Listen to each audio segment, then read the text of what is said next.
바로 다시 빚이 꼬리표에 대한 걱정을 되게 파산이라고 하는 은행에서 안 해줘요. 돈으로 행복해지기 위한 돈 인문학 토크쇼 돈은 머니. 금융과 행복 네트워크의 의장 정운영입니다. 명지대학교 경제학과 김두월입니다. 희망 만드는 사람들 대표 김희철입니다. 쭉 고정 한국금융복지정책연구소 박원주입니다. 안녕하세요.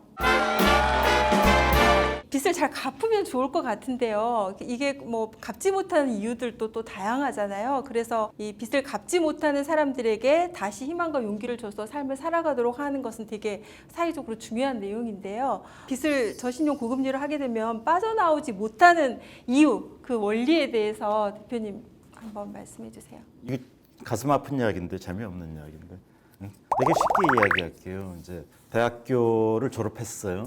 그래가지고 신용등급이 한 5등급이에요. 근데 취직이 안 됐어요. 작은 회사에 가서 사는데 집에 갑자기 일이 생겨요. 이제 한 500만 원 빌리려고 하잖아요. 은행에서 안 해줘요. 신용등급이 안 좋다고. 그러면 누가 빌려주냐면 대부업체가 빌려줘요. 그러면 한 24% 이렇게 빌려줘요. 지금 법정 적정이 최고한도가 24%예요? 24%예요. 네. 법정 최고한도. 저축은행이나 대부업체나 다 24%대에서 빌려줘요. 그냥 신용대출. 그러니까 그걸 갚으려니까 얼마나 힘들어요. 거기 그러면 또 그걸 쓰면 이제 신용등급이 더 떨어져가지고 다시 제도권을 못 가요. 그러다가 한 1,000만 원이라도 더 빚이 있다 그러면 이제 갚는데 허덕허덕하는 거죠. 근데 그게 왜 그러냐면 신용 상태가 안 좋아서 코스트가 더 들어가는 사람에게 높은 이자를 받는다는 건 어느 정도 경제적으로 금융학적으로 이해는 가는데 우리나라는 금리 단층 현상이 있어요. 3, 4%대에서 20%대로 팍 뛰는 거죠.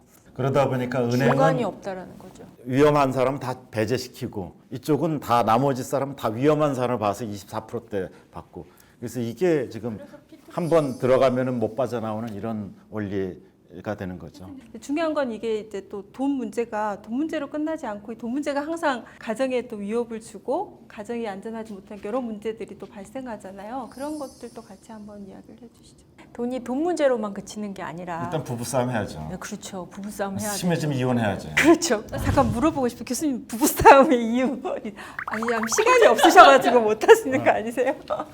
네, 시간이 없으셔가지고 부부싸움. 제가 요즘에 좀 그런데 되게 화목해지고 있어요. 우리 물어봐요. 뭐 돈 좀 있어 그럴 때 내가 없을 때 물어보고 우리 와이프가 없을 때 나한테 물어봐요. 일단 둘 다 없어 그러면 싸워요. 돈 다 어쩔 수 있다. 이때까지 뭐 했어? 비상금도 안 갖다 놨어. 뭐 이렇게 서로. 그러니까 이제 자꾸 돈 이야기를 서로 가족 간에 안 하게 되는 것 같아요. 어떤 상태인지 우리가 어느 정도 가야 되는지 모르게 되는 거죠. 그 돈에 대한 고민이라든지 이런 게 밖으로 표출되면 이게 범죄로 나오는 거예요. 범죄까지 가는 거죠. 뭐 우울증이나 이혼 뭐 이런 가정이죠, 것들도 범죄. 다 되는 거지. 그래서 보통 이제 재무 상담을 하는 입장에서는 굉장히 중요한 요소 하나가 이 테이블 밖으로 꺼내놓으라는 얘기를 되게 많이 하거든요. 그러니까 직면하기 어려우니까 감추고만 싶으니까 덮고만 싶으니까 그런데 그걸 밖으로 꺼내놓는 것만으로도 해결책이 있을 거라는 얘기를 많이 하거든요. 그럴 때는 용기를 내서 끄집어내는 훈련부터 할 필요가 있다는 생각이 들고요. 용기를 내보겠습니다. 요즘에 뭐 저는 특히 걱정되는 게 청년 세대가 제일 걱정돼요. 실신 세대라고 하잖아요. 실업과 신용불량 세대라고 하는데 이 실신 세대가 안정적인 소득원을 창출할 수 있는 직장을 구하기가 어려워지고 있고 그걸로 인해서 안정적인 소득이 발생은 되지 않는데 소비할 건 많고 써야 될 건 많으니까 어쩔 수 없이 아까 말씀하신 것처럼 제도권 금융기관을 이용하지 못하는 상황이 되게 많이 발생을 하니까요. 그래서 중금리 시장이 우리 없잖아요. 근데 이 중금리 시장 활성화를 위해서 P2P라고 많이 얘기하잖아요. 그 P2P를 적극적으로 활용하는 거, 저는 이런 거 되게 제도적으로 중요하다는 생각이 들어요. 빚이 문제가 되면 가정의 해체, 사회적인 범죄 이런 게까지 가고 있어서 잘 갚지 못하는 분들도 그 사회가 잘 보호해야 될 것 같아요. 그래서 도저히 갚을 수 없다면 이용할 수 있는 이 사회적인 제도가 있잖아요. 교수님 그런 부분들을 좀 말씀해 주세요. 돈을 빌렸으면 갚아야 되는 건 원칙입니다. 하지만 빚을 갚을 수가 없는 상황이 되었을 때 많은 사회에서는 그런 문제를 해결하는 방법에 대해서 고민을 해왔고 그러한 과정에서 탄생한 제도가 파산이라고 하는 제도죠. 요즘에 우리나라에서는 도산이라고 주로 이야기를 하고요. 그 사람이 평생에 걸려서도 갚지 못하는 빚이 있을 때 그 빚을 계속 갚으라고 하는 것은 부채를 가지고 있는 사람에게도 불행하지만 하지만 사회적으로도 이득이 되지 않기 때문에 차라리 그 빚을 탕감을 해주고 새 인생을 시작할 수 있는 기회를 제공하는 것이 사회적으로 바람직하기 때문에 부채를 조정해주는 제도로서의 큰 틀에서는 도산제도지만 그 안으로 들어가면은 빚을 탕감해주는 파산이 있고 또 한편에서는 일정 수준의 빚을 갚아야 되는 회생이라는 것이 있고 이러한 것들을 아울러서는 법원을 통해서 이루어지지만 지난 2008년 금융위기 전후로 해서는 법원 외의 신복이라든가 뭐 다양한 방식으로 이러한 채무를 조정해주는 방법들이 있기 때문에 불가피한 경우에는 적극적으로 고려하는 것이 바람직하지 않나 생각합니다. 개인적으로 궁금한 거, 그 사람들은 꼬리표에 대한 걱정을 되게 많이 하잖아요. 사회적 낙인. 그런 부분에 대해서 좀 해주실 말씀이 있으시면. 우리나라의 경우에는 파산제도가 이용되기 시작한 게 그렇게 오래되진 맞아요. 않았기 때문에 네. 그러니까 여전히 제도에 좀 미흡한 부분들이 많이 있습니다. 파산을 하게 되고 그래서 이제 거기로부터 5년 정도가 지나서 그동안에 성실하게 생활을 한 것에 대해서 면책을 받게 되는 그 과정을 거친다고 하더라도 과거에 파산을 했다라는 것이 더 무겁게 고려되는 측면 때문에 사람들이 파산을 하는 것을 두려워하는 경우들이 있죠. 그래서 이제 이런 부분에 대해서는 사회적으로 좀 더 많은 그 좀 개선이 필요하지 않나 생각을 합니다. 네, 청년층들이 이제 초기에 빚 때문에 이제 허덕이다가 이제 신용회복위원회 워크아웃 제도 같은 소개하면은 내가 그 정도로 신용이 망가진 사람은 아닐 것 같습니다. 그런데 자기가 일반적으로 제도권 금융에서 대출을 못 받는 건 이미 신용이 망가진 거예요. 그래서 신용회복위원회는 건 신용을 살리는 제도지 나빠졌다고 낙인을 찍는 제도가 아닌 걸 알아야 되는데 좀 따뜻한 시선으로 봐줬으면 하는 게 바람이에요. 그 사회가 인정하는 사회의 제도, 법원에 있는 개인 회생제도, 그다음에 파산제도, 그다음에 신복위에 있는 신용회복위원회 개인 워크아웃 제도 이런 것들이 충분히 잘 활용해서 그런 상황을 벗어나는 것이 중요하지. 내가 사실 뭐 어떻게 보일 거야라고 하는 것이 중요하지 않다라고 하잖아요. 그래서 쉽게 이제 이용할 수 있는 게 좀 개인 워크아웃 제도 같아요. 그래서 그걸 좀 잠깐 소개를 해주세요. 신용회복위원회라고 국가기관이 예, 있잖아요. 사적 채무 네, 조정제도라고 사적 하죠. 예, 이제 채무 조정 제도. 국가에서 하는 거 개인회생의 파산은 공적 채무 공적이고, 제도라고 네네. 표현을 하고. 근데 그거를 의외로 잘 모르시는 분들이 많고요. 자세한 상황은 신용회복위원회 홈페이지에 되게 잘 나와 있어요. 그래서 그 신용회복위원회 개인 워크아웃은 채무를 감면하거나 상환 기간을 연장해 주는 제도잖아요.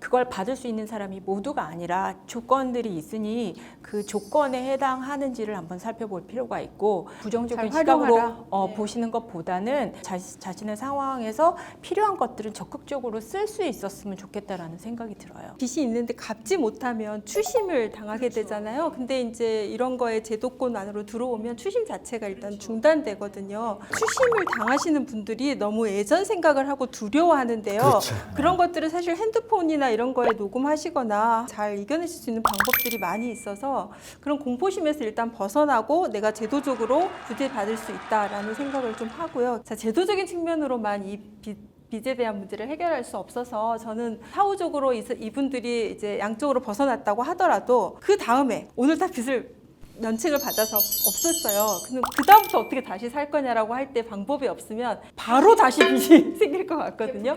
대표님 이제 현장에서 그걸 그냥 쉽게 하시니까 좀 보면 이제 이야기를 우리 해주세요. 개인회생제도 같은 게 굉장히 잘 돼 있잖아요. 내가 버는 소득에서 기본 생활비 빼고 나머지는 빚을 갖다 요새 3년만 갚으면 이제 면책해 주는 건데 개인회생에 들어가신 분의 30%에서 40% 가까이가 다시 원위치를 해요. 개인회생 끝나고 다시 또 개인회생을 들어가야 되고 제일 먼저 해야 되는 게 빚의 원인부터 그다음에 빚이 또 가족과의 관계에서 어떻게 또 파생되느냐 이런 걸 보고 근본 고리를 끊어줘야 되는데 사람을 치료해줘야 사람을 변화시켜줘야 되는데 그런 점이 아직 좀 아쉽죠. 근데 다행스러운 건 지금 최근에 금융위원회에서도 그런 방향으로 지금 설정을 하고 그에 대한 준비를 하고 있어서 좀 다행스러운 것 같아요. 기본적으로 상담이 수반이 반드시 돼야 되고요. 빚지게 된 원인을 파악을 하면 그런 일이 반복되지 않기 위해서 노력을 할 수밖에 없잖아요.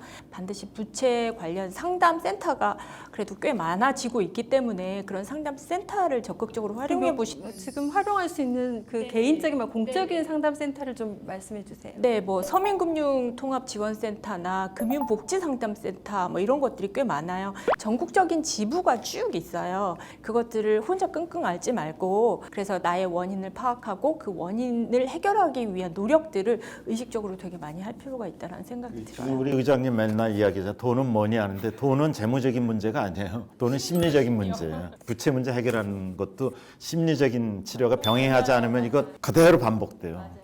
저희 상담받으러 오신 분들은 정부 제도 때문에 빚이 더 늘어서 오신 분이 한 70% 정도. 잘 못하신 거죠? 그것에 대해서. 그러니까 빚은 뭐니 할 때 돈이다, 빚은 사람이다, 정신적인 치료다 이런 부분이 되게 필요한 것 같아요. 금융과 행복 네트워크가 그런 어떤 융복합적인 측면으로 그렇죠. 문제를 해결하기 위한 건데요. 되게 중요한 게 사실은 상담 센터가 많고 다 많아도 그 누가 상담하느냐에 대한 이 자질이 국가도 잘 갖춰져 있느냐예요. 그런 것들도 되게 노력해야 되지 않아요? 더 좌절할 수 있어요. 잘못 상담을 어디가 해주면 상담 받으라 해가지고 마지막 이제 자기 출구했는데 가보니까 거기서 안 되는 거예요. 그래서 완전 저희가 좌절하는 그런 노력도 좀 해야 될 것 같습니다. 빚이라는 걸 꼭 이렇게 괴롭게 하는 수단은 아니지만 이게 잘못 활용돼서 이제 문제가 됐을 때 제도적으로나 이 상담을 통해서 해결할 수 있는 방법들이 최근에 되게 많아지고 있어서요. 이런 부분들에 대한 정보를 잘 활용하시면 좋을 것 같아요. 그래서 빚으로 불행하다 이러기보다는 미래의 어떤 희망과 꿈을 가질 수 있도록 하는 이런 회복의 과정이다. 이렇게 이제 생각을 하면 좋을 것 같은데요. 교수님 이런 분들에게 한마디 가볍게 해주시죠. 네. 좋은 말씀들을 많이 해주셨습니다만 빚을 질 때 많은 사실은 고민을 해야 되고 늘 세상에는 불확실한 측면이 있고 예상치 못한 사고가 있고 이런 것들을 그런 계획을 짤 때 사실은 다 반영을 해야 되는 것이죠. 더 나아가서는 개인이 사실은 그것을 할 수 없는 영역들이 많이 있습니다. 한 개인이 실업에 빠지는 것이 과거에는 개인의 나태함으로 생각했을지 모르지만 요즘에는 그것이 아니라 불가피하게 경제가 변화하면은 아무리 성실하고 열심히 일하는 사람들도 실업에 빠지고 그래서 빚에 빠지고 그래서 인생이 불행해질 수 있다는 것이거든요. 근본적으로는 빚 그리고 이 빚 때문에 생기는 여러 가지 불행을 개인 차원에서의 어떤 문제로만 보는 것이 아니라 어떤 사회 전체로서의 문제로서 인식하는 것이 중요하고 그런 부분들을 좀 더 잘 알고 이런 자리를 통해서 좀 많이 인식이 넓어지면은 빚을 좀 더 잘 활용할 수 있는 방향으로 발전할 수 있지 않을까 생각합니다. 저도 한마디 기회 주세요. 왜냐하면 그 빚 문제 가지고 이렇게 정부의 제도가 나오면 그 뒤에 따라붙는 댓글들이 있어요. 열심히 갖고 있는 나는 뭐냐 이런 이야기 나오는데 사실은 빚을 떼먹으려고 빚지는 사람은 없어요. 개인적인 문제뿐만 아니라 사회 구조적인 문제도 있고 그래서 빚지신 분들이 너무 자책하지 말라. 해결하는 데는 반드시 자기의 노력이 필요해요. 자기 노력도 해결하려는 하고 노력을 가져야 그 대신 된다는 자책하지 거죠. 말고 좀 밝은 생각으로 네, 건전하게 네. 노력하는 이런 게 좀 있었으면 좋겠어요. 사회 제도를 이용하면 잘 활용할 수 있다라는 좀 그런 희망을 가지고 이 부채에 대해서 빚에 대해서 직면하셨으면 좋겠습니다. 그래서 이제까지 지금 많은 이야기를 나눴는데요. 이 빚이라는 거를 잘 활용해서 더 삶을 윤택하고 풍요롭고 또 그리고 만약에 잘못되더라도 잘 이겨낼 수 있다라는 이런 자신감을 가지셨으면 좋겠습니다. 네, 좋은 시간 감사합니다. 네, 네. 되게 화목해지고 있어요. 이 돈 문제로만 그치는 게 아니라 그 정도로 신경이 망가진 사람은 아닐 것 같습니다. 사회 전체로서의 문제로서 인식하는 것 보겠습니다.